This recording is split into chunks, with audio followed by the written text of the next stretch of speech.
আসসালামু আলাইকুম। নতুন একটি ভিডিওতে আপনাদের সবাইকে স্বাগতম। শাঁখারী বাজারের রাস্তা যদিও সরু, কিন্তু এই পথ দিয়ে আপনি অনুভব করবেন আসল পুরান ঢাকার স্বাদ। দুই পাশে সারি সারি দোকান আর উঁচু উঁচু দালান করা বারান্দা। ভেতর থেকে ভেসে আসে মানুষের হাঁকডাক। এখানে দাঁড়ালে মনে হবে আপনি সময়ের এক সুড়ঙ্গ পেরিয়ে ঢাকার অতীতের সাথে বর্তমান মেলাচ্ছেন।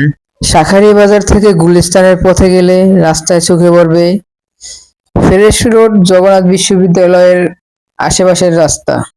পার হলে একটু ভিড় বেড়ে যায়, রিক্সা, বাস, মোটরসাইকেল আর পথচারী সবাই যেন একসাথে ছুটে চলছি।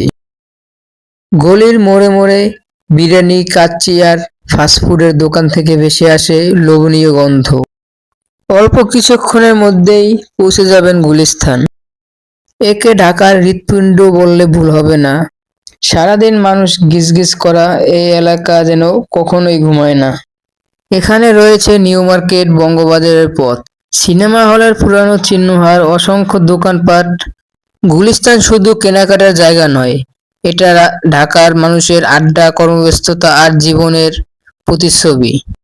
শাঁখারীবাজার থেকে গুলিস্তানের যাত্রা আসলে পুরান ঢাকার ঐতিহ্য থেকে অত্যাধুনিক ঢাকার প্রবেশ কেন্দ্র গল্প।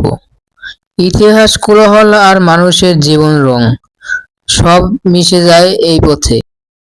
যারা ঢাকার স্বাদ নিতে চান তাদের জন্য এই যাত্রা হবে স্মরণীয়। আগামী ভিডিওতে আরো একটি চমৎকার বিষয় নিয়ে আলোচনা করব। সাথে থাকার জন্য ধন্যবাদ। এই শহর আমাকে ভুলে যেতে পারে, কিন্তু এই শহরকে আমি ভুলিনি। এই শহর আমাকে ত্যাগ করতে পারে, কিন্তু এই শহরকে আমি ত্যাগ করিনি।